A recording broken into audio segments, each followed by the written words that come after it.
This is the ZCam E2 Micro Four Thirds cinema camera.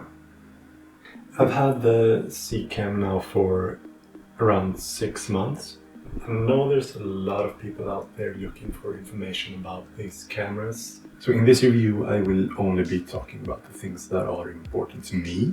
I will be going through the different models of the ZCam as well as why I chose to update from the GH5 and why I chose the ZCam over the Blackmagic Pocket 4K. I won't be doing any autofocus test because all my lenses are manual. So starting off, I want to clarify a bit about the different models. So the one I have is the ZCam E2. And they also have the ZCam E2G, which is similar to the E2, but it has a global shutter instead of a rolling shutter. And they have the E2C, that's more of a budget version that's mostly meant for live streaming. And they have the new flagship cameras, the E2S6, which has a Super 35 sensor and shoots in 6K, and the E2F6, which is full frame 6K, and the E2F8, which is full frame 8K. ZCam is still very much a young company. They made their first camera, the ZCam E1, in 2015, but mainly they've made a name for themselves in the 360 camera market. I came from the GH5. Like many other GH5 users, I fell into the whole anamorphic craze.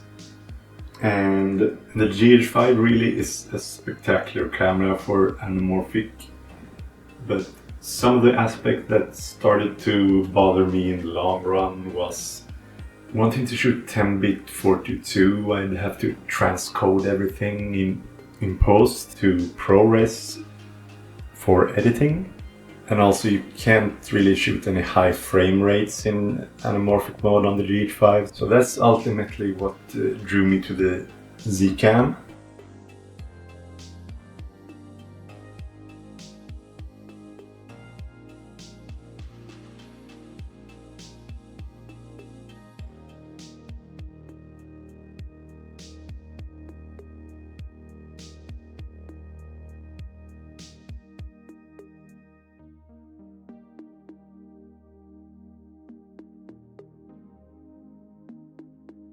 It's able to shoot up to 60 frames a second in ProRes LT and H.265 and 50 frames a second in the ProRes 422. You have the option to output the squeezed image from the camera, which is very useful. So I know a lot of people are deciding between the ZCam and the Blackmagic Pocket 4K.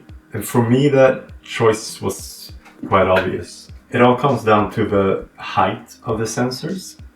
So the ZCam has a sensor of 19 by 13 millimeters, while the Pocket 4K has a sensor of 18.96 times 10 millimeters. So the ZCam gives you 3 millimeters more in terms of height, which makes a big difference when you're shooting 4x3.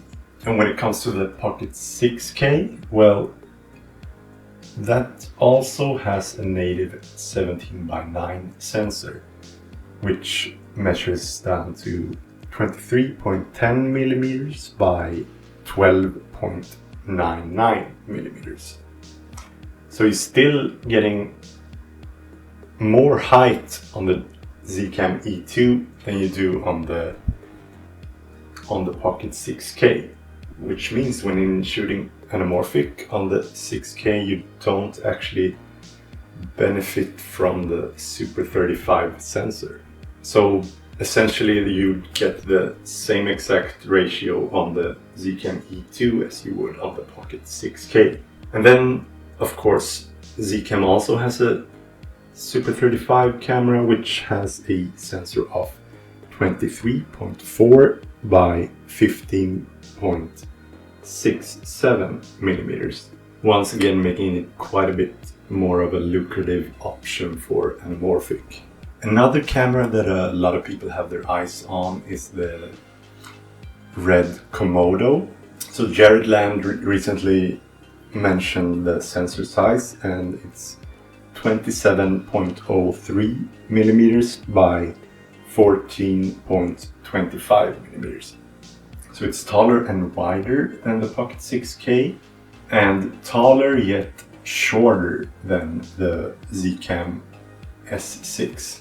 But in terms of price, it looks like the Komodo would actually be closer to the F6, which actually dwarfs the Komodo with its full frame sensor at 37.09 by 24.75 millimeters.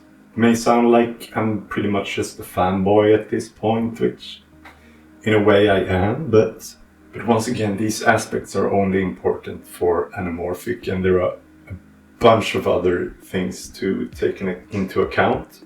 So another great benefit of the E2 is that it uses MPF style batteries, which I already had a bunch of for different lights and stuff. In terms of recording media, E2 takes CFast 2.0 cards, and it also has the option to record to SSDs. That's what I've been doing. I don't have any CFast cards yet, and I have been using the Samsung T5. It's very important to note that the T5 is not recommended by ZCam. In fact, they strongly advise against using it. This is just because of how it caches media when recording. So if you're recording for long periods of time, it can apparently corrupt the files. And I've personally never had this issue, and I've recorded in all the modes.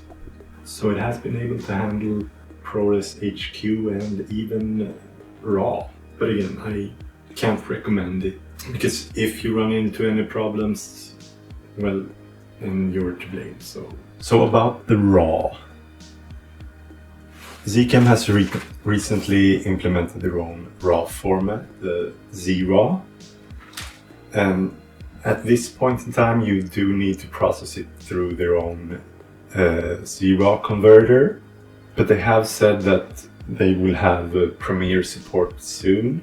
Right now, ZRAW maxes out at 30 frames per second, but they have promised a 60 frames per second update in the future. So I've been doing some tests with the ZRAW, and the quality is amazing, but it's still quite cumbersome to go through the converter.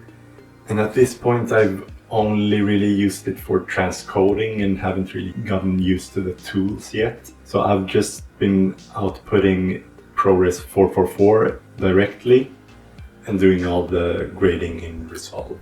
For the majority of the modes, the RAW is 12-bit, but in the low noise mode, it's 14 bits from 30 frames per second and under. Now, ZCam has said that there won't be any other RAW formats internally, but they have said that it will have a RAW output through HDMI, which will allow you to record ProRes RAW on Atomos recorders. So the ZCam E2 has a dual native ISO, with 500 being the lower and 2500 at the higher end. In my opinion, it's been great for low light scenarios, and as long as you expose correctly, and you don't really need to be afraid to push the ISO high. I think I usually try to keep it at a maximum of 10,000 ISO, but you can definitely go higher, and even if you do get noise, I find that it cleans out magnificently in Resolve. So I've shot a bunch of different tests with the ZCam, which I'll link to all those below. They're also on Vimeo if that makes you feel better. And another great benefit of the ZCam is the slow-mo functions. In Cinema 4K, it shoots up to 120 frames per second. and in 2 for Alt 1 it shoots up to 160 frames per second. In 1080 it does go all the way up to 240 frames per second. I haven't used it much. It is using line skipping, and so I usually don't recommend using it. Well, in conclusion, for me, this is absolutely the perfect camera at the moment. I don't see myself giving it up anytime soon, and if I do upgrade, it would be for the E2S6, and I would absolutely be keeping this as my B camera. Anyway, that's gonna be it for me. I hope you find it useful. If you have any types of questions, do feel free to ask, comment below, like the video, subscribe if you're interested in me and what I do, and I hope to see you in the future. Thanks for watching and have a good one.